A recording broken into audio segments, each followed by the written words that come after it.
Okay. All right. So, Chirag, I'm welcome you. I'm glad to see you. Um, you were asking questions originally about um, the breath, of whether to control the breath or to not control the breath, and that That's you'd right. read on the internet or heard some Buddhists talk about that you don't control the breath, that you just watch it. But those that are, let us say, uh, in a sport game or doing something that requires breath control, all of those people will say, yes, you have to actually not just watch the breath, you've got to control it. Even snipers have to control their breath. People who do heavy weightlifting, they control their breath. Any sports training, uh, karate controls the breath. So that a very, very heavy duty strike, a punch, is done on an out breath. This is why the Japanese are so famous for making that sound, which is actually more concerned with the out breath than it is with just making the sound. When they say, oh, like that, Right. that's a big out breath. We're throwing everything out, okay? So the breath is really involved with this. And yet, for some reason, and I know what the reason is, many meditators are told not to control the breath. But when they don't control the breath, the mind just wanders right away, just like somebody watching another person playing a game. You don't have any skin in the game, you don't really care, and so it's very easy to get distracted. But if you're actually Right. playing the game, now it's hard for people to distract you. So, in that way, we have to learn that we have to begin to control not just the breath, but also the mind. Because if we just watch the mind, it's going to go off in whatever direction it is always going off in, according to its habits. And just watching it do that is not going to make any changes. But in Right. fact, if we just watch it, then the mind will wander away. And in fact, what will happen is if we no longer watch these unwholesome thoughts, we are just having them instead. We're just in them. We become Right. identified with them. So, what we need to do then is to take the teachings of the Buddha that start with dukkha nirodha, and recognize that there is suffering, but that suffering is caused or created. It's not something that just happens on its own, that it's actually created. And that everything is done through a cause and effect. Everything has a cause. And when that cause is not there, the effect is not there. And so we were starting on the point that dukkha has a cause, just like every fire has a cause.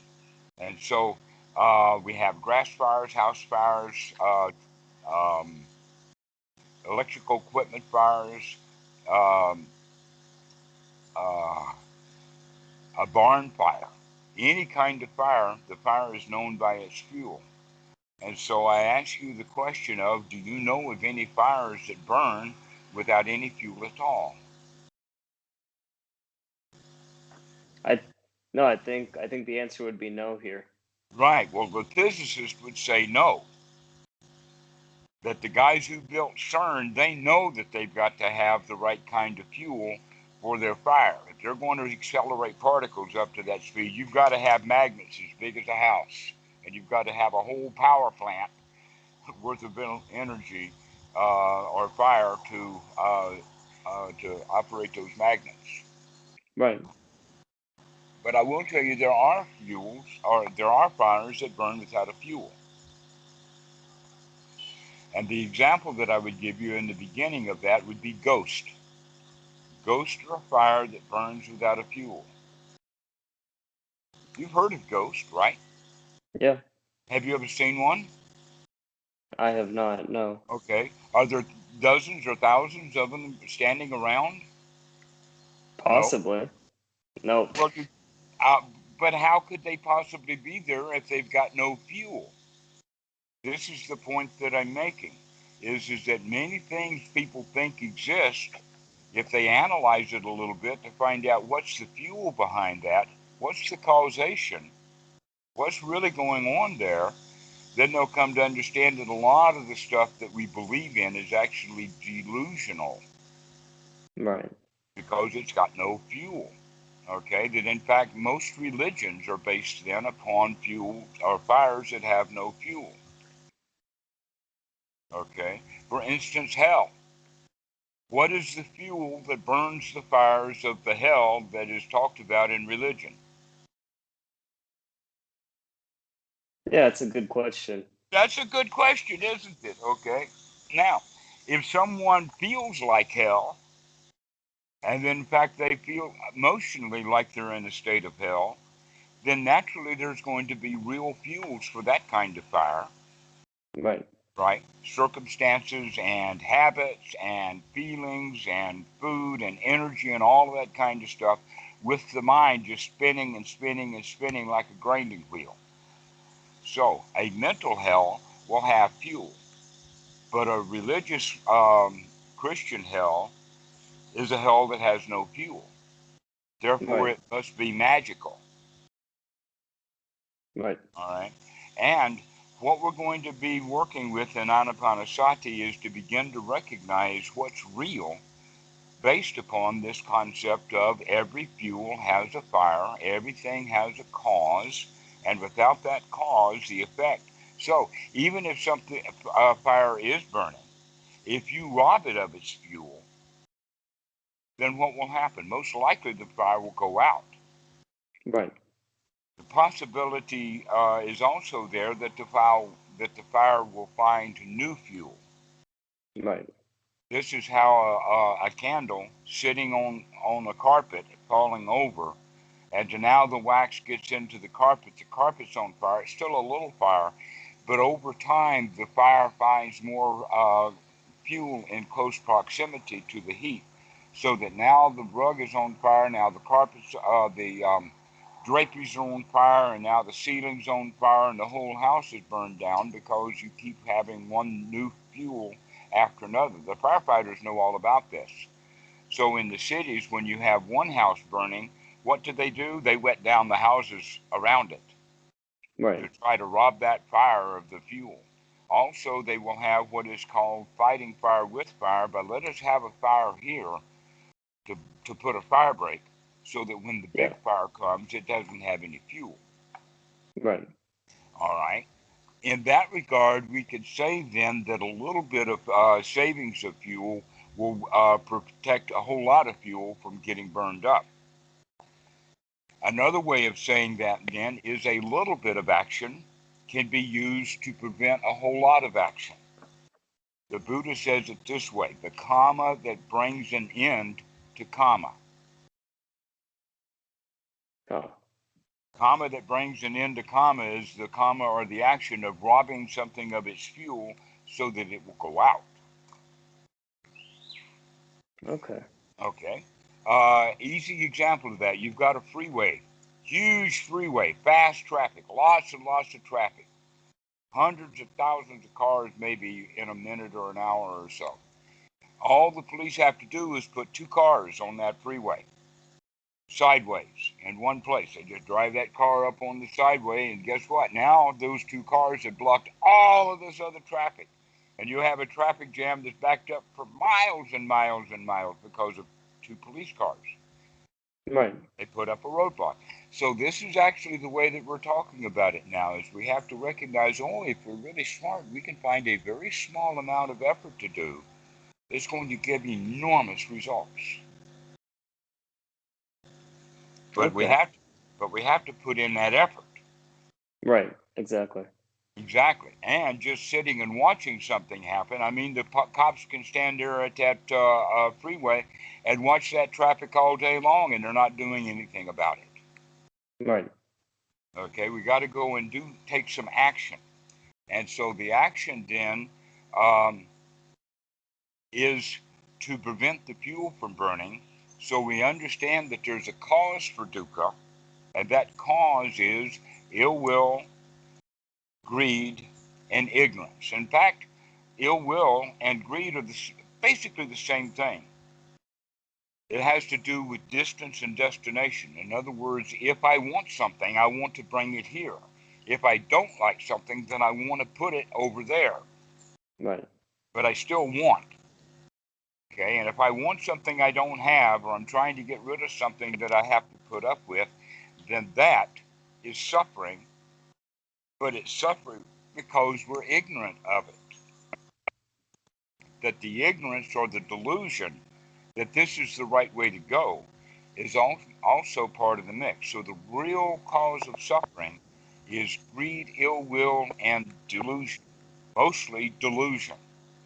And so if we wise up, if we wake up and we start to investigate, then that delusion will start to melt away because we're plugging in our holes of knowledge. Okay. Right?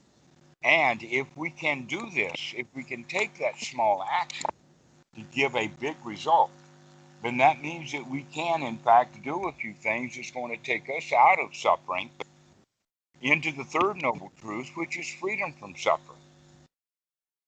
And that what we need to do also is investigate that. There are times when you are free from suffering. Do you know when you're free from suffering? Wow, this is really nice. I feel good. Everything is okay right now. And Yeah. people have that a little bit every day. One place I found that most people will have that is when they're taking a dump. When they're sitting down on the toilet, they actually relax and let go. Okay? They finally do something to relax. But these natural moments of relaxation, these natural moments of what you would call nirvana, actually uh, can be regulated. They can be manufactured. We can actually start working with them to get into that state of third noble truth. This is what is called the Eightfold Noble Path. But the problem with the word path is that it's not a path. A path is from here to there. A Right. path takes time to walk down. This is much more of a method, like a method of unlocking the door. You put the key in, you turn the key, you turn the handle, and the door is open. It takes that long. But most people think that that door that they're trying to open is 1,000 miles from here.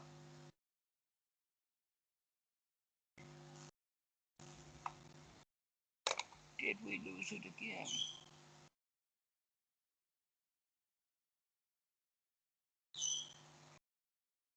Are you there?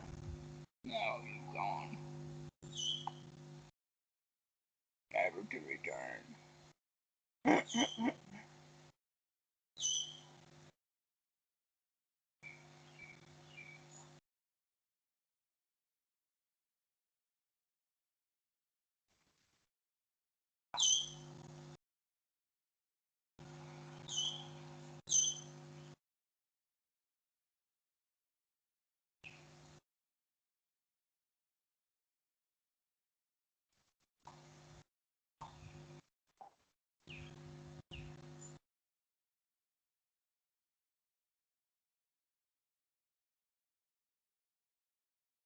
I'm sending you again. Oh, I hear you come back again.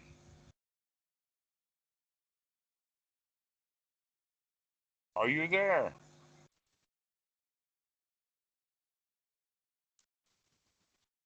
Something moved.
Oh, I hear you, but you're breaking up. Oh, now you're back. Now I see the video.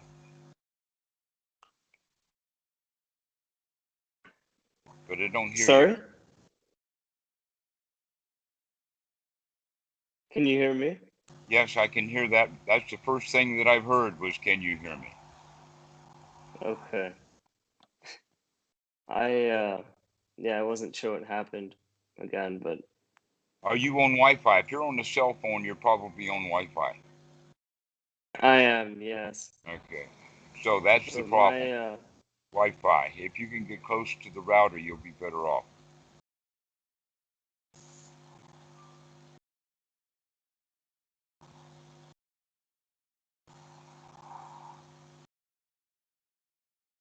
So we were just beginning to go into the Eightfold Noble Path. And like I was saying, it's not a path, it's a method. right, And the method you can do immediately.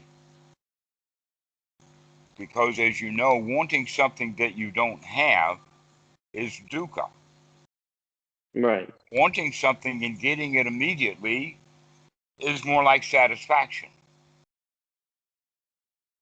Right? So if you could right. live your life getting exactly what you wanted immediately when you wanted it, that would be a pretty nice life, wouldn't it? It would be. Okay, well, you can train your mind for that because you have, in fact, trained your mind to be unhappy and dissatisfied because you have chosen to want things that you can't have. But if you Right, start choosing things that you can have, then you can get them immediately. right. Doesn't that make sense? It does, yeah. All right, well, that's the teachings of the Buddha.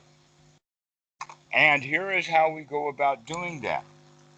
Is that this eightfold noble path of this method is got four main issues to it, and we'll talk about the first three today. The first one is right view. Right view means basically to continue to view, to continue to look, to continue to investigate. Okay, but also already you've done enough right view, enough investigation to know that you, well, let us say you called me. And that's enough Right, from the beginning of right view. So, as we progress, that right view is going to be investigating more and more to see things more and more clearly. The second point is right sati, mindfulness, to wake up, to remember to be here now, to remember to investigate. Right? That's it, to right, remember to investigate. If we don't remember to investigate, it doesn't matter how good our investigation skills are. If we don't remember to do it, we won't. So we have to wake up and investigate. Now, in this investigation, the first and basically the skill to be developed in this investigation is to determine whether something is dukkha or not, whether it is wholesome or not. If it is in fact not wholesome, then we can do something about it. And if it is wholesome, we can in fact congratulate ourselves, because congratulations for being wholesome is even more wholesome. right. All right? And fussing at ourselves for being unwholesome is even more unwholesome. And yet, that's what most meditators do. When they find that they've got unwholesome thoughts in their mind, they will remain unwholesome by fussing at themselves, being critical of themselves. Okay? So, we're going to now add the third ingredient, and that third ingredient is one's right effort. Right effort means that we have to actually put some skin in the game. Right effort is actually going to be some effort. Effort means that we're going to have to take the effort to remove unwholesome thoughts from the mind and put wholesome thoughts in the mind. This is one's right effort. Also, Okay, one's right effort is to investigate our investigation skills. so that we know that, for instance, if we do have a wrong view, then we have to take the effort to change that to a right view, looking in the wrong places for the wrong things. An example of that, Right. in fact, there's an old song, looking for love in all the wrong places, right? Yeah. And so when we recognize that we're looking for love in all the wrong places, then we have to change our view and start looking for love in all the right places. Normally, when people are looking for love in all the wrong places, they're looking for love out there. Right. When they're looking for love and finding it, that's because they're looking in the right place for it. Right.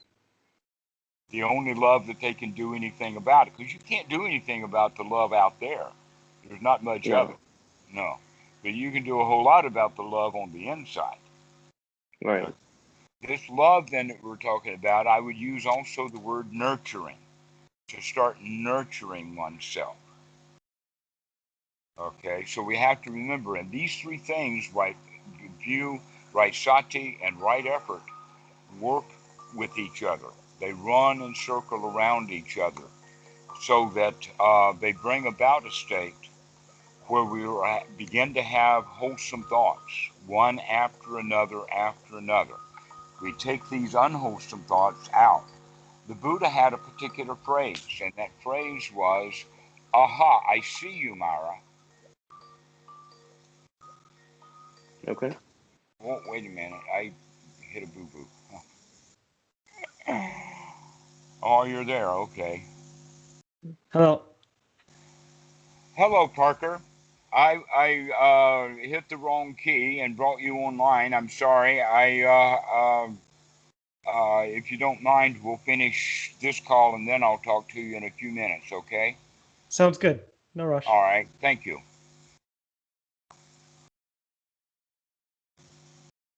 All right, so we're back. That's another friend of mine, Parker. Uh, so when we're practicing Anapanasati with the Eightfold Noble Path, we have these three things: right view, right sati, and right effort. And taking the right effort over time will be that we take unwholesome thoughts out of the mind and put wholesome thoughts into the mind. Now, the very beginning student will always ask, well, what's wholesome and what's unwholesome? This is according to your view.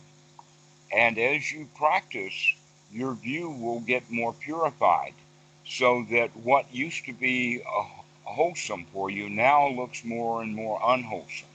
It's kind of like a continuum between unwholesome here and wholesome over here. And every student will draw the line someplace in the beginning and say, oh, everything over there is unwholesome.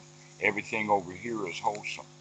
But as they develop skill, they move the line so that we begin to get more and more unwholesome and fewer and smaller amounts of wholesome.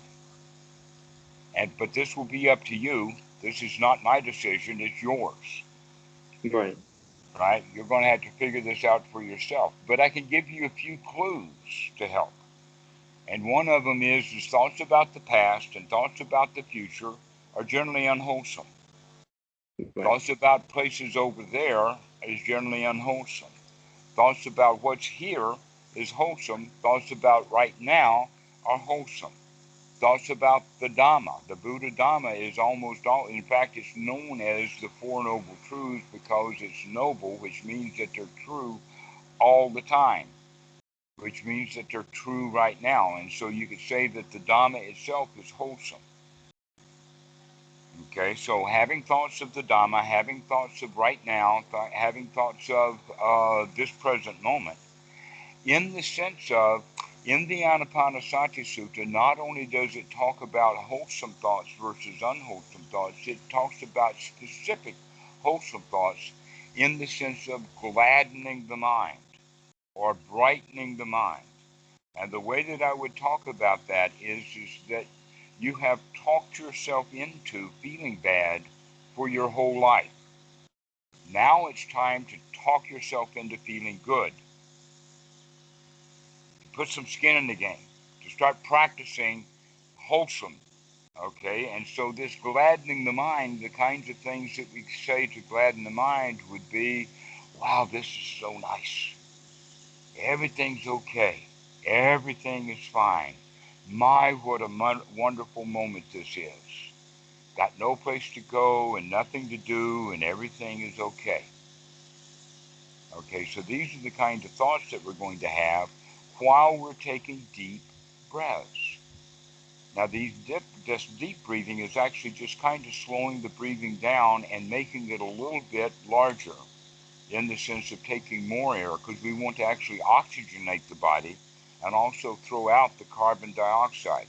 Most students, when they start to meditate, their breath gets very shallow, and then they'll go into what they would call a deep state. We're not trying for deep states. We're that's based on shallow breathing. We're talking about where our mind is sharp and it's bright, it's open, it's here now, it's in the senses, it's not stuck in some loop or some tape. Right. Okay, so this is the point. This is why, in fact, we could say that Anapanasati is almost the opposite of meditation. Okay. Because regular meditation, the breathing gets shallow, the mind goes deep, it's noting, it's watching what's going on, and it's dangerous in there. Right. So where what we're doing is exactly the opposite. We're taking the effort.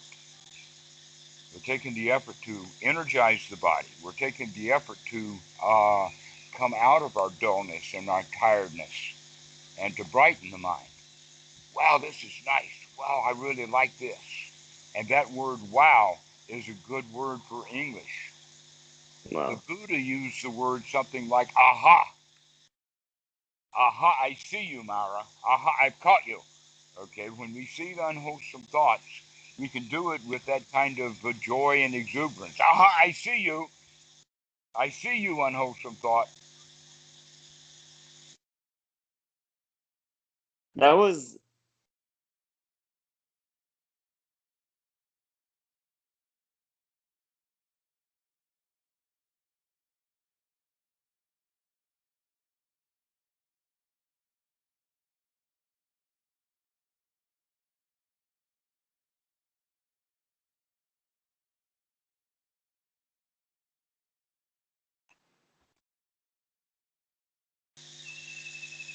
Okay, you come back again.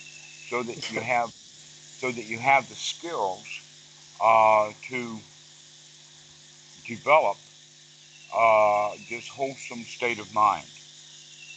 And these three okay. skills are Sati, uh, right view, right Sati, and taking the right effort. The right view is to see, are these thoughts wholesome or not wholesome? So that you begin to monitor this while you're watching the breath. So you can actually use language or having thoughts about the breath. This would be good wholesome thoughts because you're breathing right now. Thoughts of, oh, I can feel the chest rising. I can feel the chest falling. I can feel the body touching the atmosphere, the touch of the cloth, the touch of the breeze. So I can begin to notice what's happening in the present moment.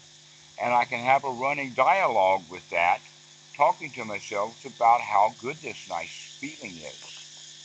And so this is the way to get started, is by making sure that the thoughts that we have are wholesome. I know a lot of meditation teachers think about and talk about having the mind stop, but that's not really possible. Nobody knows how to do that without doing it through this wholesome thought. In other words, if you cannot control your thoughts to the point of making them wholesome, how can you control the thoughts to the point that they stop? Right. Okay, example of that is that oh, here's one. Niagara River. Every day they dam up that river in a particular way, so all day long the water flows over the falls. But at Right. night they divert that river so that all the water now goes through a power plant. And so that power plant is running all night, but all day. And so that's an example. Let's finish the example of if they decided that they were going to dam up the water completely and not divert it first this way and then that way, then what kind of dam would it be and where would the water go? This is what we mean by you can't stop your mind from thinking, but we can in fact divert it. Another example is that big ships have no brakes. Right. Not only big ships, but even small boats, even a canoe. Have you ever been in a canoe? Where are the brakes? There are no brakes It's in a moving out of canoe. the way. It's moving out of the way or moving That's backwards or something. exactly right. We have to steer the boat out of the way so that if we see it going towards this, we can't stop, but we can divert it. This is exactly how we're going to work with the mind. We're not going to try to stop it. We're just merely diverting it or changing its direction. Because that's a whole lot easier to do. It really is a whole lot easier to do for the wheelman just to turn the wheel on the ship and change the rudder so that the boat moves this way. But what if you said all hands on decks, we got to stop this boat, it's running at about 10 knots now and we need it down to 0. What is this people going to do? They can put the ship in reverse, but if you put it in reverse when it's going in high speed, that's likely to tear up some of the equipment. Right. Even the reverse is not the same as putting on brakes. It takes just as long in reverse to slow the boat down as it was to build it back up to that same speed in the first place. So Right. when we use that analogy, we have to understand that the mind is very much like that. The mind does not have built-in brakes. Okay. But we have the capability of diverting the mind by changing the mind. In fact, what's in your mind is being changed all the time. One mind moment to the next, it just jumps from one thing to the next to the next. Now we're going to make sure that it's jumping into a very wholesome state. Okay. Okay? That's how we're going to practice, is to get the mind in the wholesome. If you can get the mind into the wholesome and keep practicing that, then guess what? You start to feel good as well as just telling yourself to feel good. You begin to start feeling good. You begin to no longer feel insecure, and you begin to feel secure and safe and comfortable. That you can actually talk yourself into that by saying everything is safe, everything is comfortable. Why am I being fearful when there's nothing to fear? Right. Okay, and so this is the way that we practice correctly. And you were right in the very beginning, because you can, but it's not a matter of can you keep track of the breath longer, because you can actually watch your breath, note the breath, and in fact control the breath, and the mind is still miserable. Right. We've got to kind of do both. Okay. So And my we can put them together, combine them together. Go ahead. so my question is, in the process of meditation, you'll clearly have wholesome thoughts and you'll have unwholesome thoughts. And from the conversation here, it seems that the thing to do when you have unwholesome thoughts is to Number one, wake divert up. your mind. Number one, wake up. Number one, pay attention to what kind of thoughts you're having. That's Right. number two, actually, is to wake up and then to start observing. Is this thought wholesome? Is that thought wholesome? Okay. So if you've decided that it is an unwholesome thought, Mm-hmm. then what would the appropriate step be? Would it be to divert attention Aha, away I from see it? you. Aha, I see it. Aha, I see you is in fact diverting it already. Okay. Let's use this analogy. This is the thought right here, the arm is the Right. thought. And this is the mind in that thought. Okay? And it goes round and round and round and round and round with effort and struggle and all of that kind of stuff. And then we wake up and we see what's going on and we say, aha, I see you. By doing Yeah. that, we have now disassociated ourselves from it. Before we were stuck, before it was my thought, before this is me in thought. Now We separate. I'm not the thought. Okay. I see you, unwholesome thought, and that you're already out of it. So now that you're out of it, you can say, boy, I'm glad I don't have to have that thought anymore. And that's a new Okay. wholesome thought, is to gladden up, congratulate yourself. Wow, I'm so glad I don't have to think about that. Okay. Okay, and now we're off to the into a wholesome thoughts. So now they're fairly easy because you just had two good thoughts in a row. Number one, Right. aha, I see what I'm doing. Number two, I'm glad I don't have to do that. I can do something else that's more pleasurable. And Right. so you can begin to play with that. Thoughts of, wow, I would rather take a deep breath and just relax.